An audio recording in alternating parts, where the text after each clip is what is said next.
Mesdames et messieurs, bonjour et merci de votre fidélité à cette émission, l'invité de l'intégration. Aujourd'hui, nous recevons sur ce plateau Claude Dossou. Claude Dossou est le chef de la division des infrastructures aéroportuaires et portuaires à la commission de l'UEMOA. Bonjour Claude. Bonjour chers collègues, bonjour monsieur le directeur. Merci de répondre favorablement à notre invitation. Avec vous, nous allons parler des enjeux, des défis et des perspectives du transport ferroviaire au sein de l'Union économique et monétaire ouest-africaine. Alors, Claude, on sait que le transport ferroviaire est une solution logistique majeure, car le transport ferroviaire offre des flux de transport très importants. Mais au sein de l'espace UEMOA, nous avons plutôt l'impression que c'est le parent pauvre. Présentez-nous l'état des lieux du transport ferroviaire au sein de l'UEMOA. Avant de répondre proprement dit à la question, je pense qu'il est important de faire un détour historique pour situer le contexte. Il faut dire que la plupart de nos lignes ferroviaires ont été construites depuis l'époque coloniale. Je parle des années 1900. Et donc, ça a commencé par Dakar-Bamako, Koulikoro, 1287 km, Abidjan-Ouaga, 1150 km, Cotonou-Parakou, 438 km environ, et on peut ajouter Lomé-Blita, 281 km. Ces lignes ont été construites depuis l'époque coloniale. On peut se poser la question, depuis ce temps, qu'est-ce qui a été ajouté? Qu'est-ce qui a été ajouté, effectivement? Merci. Dans les années 80, sous l'époque Sankara, 100 km ont été ajoutés entre Ouaga et Kaya, années 80. Dernièrement, en 2014-2015, 140 km ont été ajoutés entre Niamey et Dosso. L'écart est grand, parce que les premiers que j'avais cités font plus de 3000 km et après on a juste pu ajouter 240 km. Ce détour historique nous permet de comprendre que le transport ferroviaire est très peu performant dans notre espace. C'est vraiment le parent pauvre. C'est vraiment le parent pauvre. Et pour répondre sur l'état des lieux, qu'est-ce qu'on constate actuellement? Je vais l'aborder sur deux angles. Un angle du point de vue de l'infrastructure et également du point de vue de la gouvernance. Du point de vue de l'infrastructure, on a des courts tronçons. Je viens de le dire, la plupart de nos lignes ne sont pas connectées parce que les tronçons sont faibles. On a beaucoup de contraintes géométriques qui limitent le transport. Notamment, on a des voies uniques. C'est-à-dire que les trains ne peuvent pas se croiser. Seulement à certaines gares, même pas à toutes les gares. On a également un écartement métrique, qui est un écartement qui est utilisé depuis et que on ne voit presque plus si ce n'est pas dans notre zone. Et en face de l'écartement métrique, qui est 1 mètre, aujourd'hui on a l'écartement standard qui est 1,435. On a également des courbes qui ne permettent pas, des courbes et des tracés qui ne permettent pas d'avoir des vitesses de train, on va dire des vitesses commerciales intéressantes. Des trains plus rapides. Des trains plus rapides. Dans notre zone, nous sommes à moins de 60 km/h, alors que vous savez que voilà, on a des trains qui vont à plus de 200 km/h.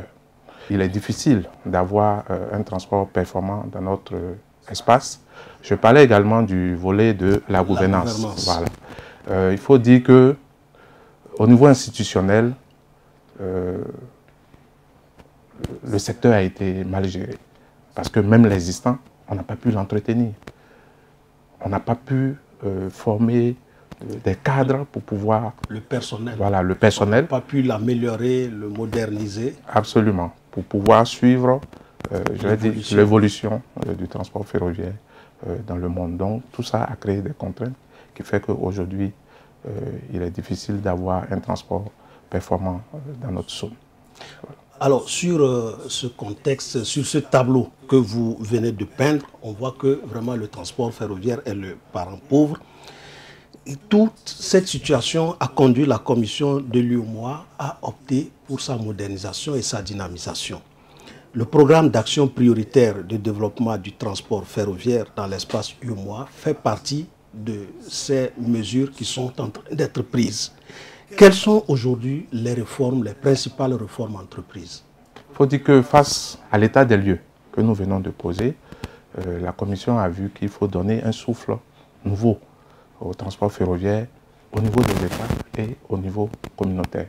C'est ainsi que, je pense, depuis 2009-2010, des actions ont été entreprises et vous faites bien de parler du programme régional de développement du transport ferroviaire et qui a été adopté par décision en mars 2014. Par décision du Conseil des ministres statutaire de l'UEMOA. Absolument, par décision du Conseil des ministres. Et également, il y a eu une directive qui a été adoptée la même année. Et cette directive-là permet de fixer les normes et standards de réhabilitation et de construction des réseaux ferrés, ainsi que les options institutionnelles de gestion des réseaux ferrés.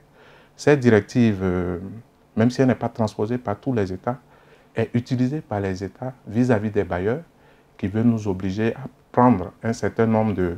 Je parlais par exemple d'écartement métrique. La directive oblige les États à aller vers l'écartement standard, ce qui fait que les États peuvent avoir un cadre pour permettre de discuter avec les différents partenaires qui veulent nous imposer d'autres choses. Voilà.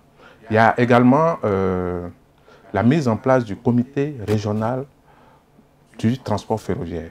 C'est un comité qui réunit les experts des États dans le domaine du transport ferroviaire et qui permet de faire le point chaque année de l'évolution du secteur. Et donc, il y a des sessions annuelles. La Commission a organisé beaucoup de réunions, de concertation sur les différents projets. Elle a également financé beaucoup d'études sur les différents tronçons ferroviaires de l'Union. Donc, je ne vais pas les citer puisqu'on en a déjà parlé. Et il faut également parler de l'étude de faisabilité du centre de formation pour les métiers ferroviaires. Dans l'état des lieux, on disait que la formation... Il y avait insuffisance de formation des cadres, voilà, des cheminots, de tout le personnel qui travaille pour le chemin de fer. Absolument. Donc, il y a eu cette étude-là qui permet d'identifier les différents centres où on peut faire des formations au métier ferroviaire. Il y a deux éléments sur lesquels je vais insister. La Commission a fait élaborer des documents de projet des lignes ferroviaires majeures, la boucle ferroviaire et la ligne Dakar-Bamako-Wangolo. Et pour la boucle ferroviaire, dernièrement, la Commission a adopté une décision PECOM instituant le projet régional de la boucle ferroviaire. Justement, cette boucle ferroviaire, de quoi s'agit-il exactement? La boucle ferroviaire est un projet très ambitieux qui couvre 5 pays de l'Union et qui traverse les capitales. Elle part d'Abidjan, Ouaga, Niamey, Cotonou et Lomé. Elle est longue de plus de 2900 km. Une vraie boucle. Une vraie boucle. Une vraie boucle. Et disons que dans le montage institutionnel, la boucle ferroviaire est mise en œuvre par les États sous la coordination régionale de l'UEMOA. On peut également ajouter que dernièrement, la Commission a organisé plusieurs réunions des ministres. La dernière s'est tenue en mai 2023 et c'est à la suite de cela que la décision instituant le projet régional a été mise en place. La décision a, disons, 3 objectifs. C'est déjà de formaliser le cadre du projet par un document de projet. Donc la décision est accompagnée par un document de projet et également un plan d'action. Ensuite, formaliser le cadre institutionnel de gestion. Donc la Commission comme structure régionale en synergie avec les États et les partenaires. Voilà. Toujours dans le cadre de la boucle ferroviaire, je pense qu'il est important de parler des éléments de coût. parce que ce sont les coûts qui, disons, font que ce secteur demeure un parent pauvre des secteurs de développement dans nos États et au niveau de l'Union. Alors, pour la boucle ferroviaire, dans le document de projet, on peut lire que la mise en œuvre peut se faire sous deux options. J'avais déjà expliqué qu'il y a des lignes existantes. La première option, c'est de réhabiliter les lignes existantes et de construire les maillons manquants pour pouvoir favoriser l'interconnexion. Ça a une contrainte majeure, c'est que quand on fait ça, les quelques trains qui circulent actuellement ne peuvent plus circuler parce que ce n'est pas comme la route où on peut faire demi-chaussée ou autre. Dès qu'on ferme le tronçon ferroviaire, un train ne peut plus. Puisque l'écartement va changer. Absolument, absolument. Et donc, il y a la deuxième option qui est de faire un tracé neuf, un nouveau tracé. On laisse l'existant et on définit un nouveau tracé. On fait une construction neuve en écartement standard. Et donc, je reviens sur les éléments de coût. Pour l'option 1, en ce qui concerne la boucle ferroviaire, nous sommes à plus de 6 000 milliards. Et pour l'option 2, nous sommes à plus de 10 000 milliards. Ce sont les études, les travaux et les activités de coordination. Ce montant n'intègre pas le matériel roulant. Avec ce projet ambitieux, est-ce qu'on a démarré sa mise en œuvre? Alors, côté mise en œuvre, disons que nous sommes encore au niveau de la gouvernance, donc les éléments institutionnels. Pourquoi? Parce que, comme je l'ai dit, les montants sont assez élevés. 6 000 milliards et 10 000 milliards. milliards. Et donc, pour mobiliser ces montants, c'est un peu difficile.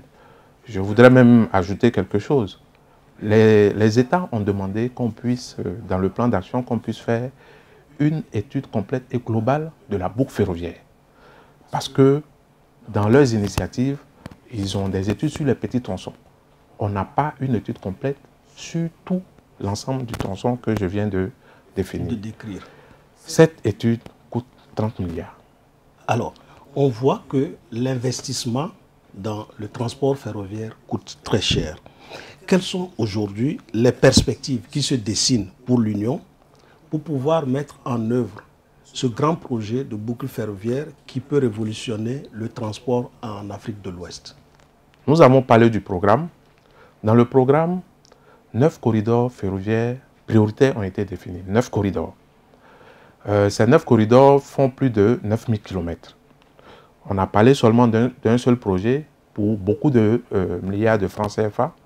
Et donc, dans la réflexion, la Commission a vu qu'elle ne peut pas couvrir tous les 9 000 kilomètres. Il faut donc se recentrer, se concentrer sur les projets majeurs. Et les projets majeurs, nous en avons deux. On a déjà traité le cas de la boucle ferroviaire. Il y a également la ligne Dakar-Bamako avec son interconnexion à Ouangolodougou ou la bretelle Sikasso-Bobo. Ce qui fait que, en venant de Dakar, on peut passer par Bamako et aller à Ouaga, même continuer sur Niamey et descendre sur Cotonou, ou descendre par Ouangolo et descendre partir à Abidjan. Partir à Abidjan. Ce qui fait que, si on arrive à faire ce projet, pratiquement l'ensemble des capitales et les grandes régions de l'Union seront couvertes. Nous avons fait le même exercice fait sur la boucle ferroviaire, on l'a fait également sur la ligne Dakar-Bamako ou Ouangolo. Et donc là-bas, les éléments de coût pour l'option 1, disons, on a un peu moins de 4 milliards pour l'option 1, donc réhabilitation de l'existant, construction des maillons manquants. Et pour le tracé neuf, on est à un peu moins de 7 milliards. Et comme nous ne pouvons pas, on va dire, financer directement les travaux, le positionnement de la Commission aujourd'hui, c'est de produire des documents à fort effet de levier qui permettront d'approcher les bailleurs pour pouvoir obtenir les financements nécessaires. Voilà, nécessaires. Et donc, comme je l'ai dit, il y a déjà les documents de projet qui sont là, mais aujourd'hui, il nous faut une vraie stratégie de mobilisation des financements pour nos projets ferroviaires. Et c'est en cela que nous travaillons. Nous pensons qu'avec le projet de la boucle ferroviaire, les choses pourraient aller très vite. Merci Claude Dossou pour cette présentation de la situation du transport ferroviaire dans notre sous-région. Je rappelle que vous êtes le chef de la division des infrastructures aéroportuaires et portuaires à la commission de l'UEMOA. Mesdames et messieurs, cette émission est à présent terminée. Nous vous donnons rendez-vous pour un prochain numéro de l'invité de l'intégration.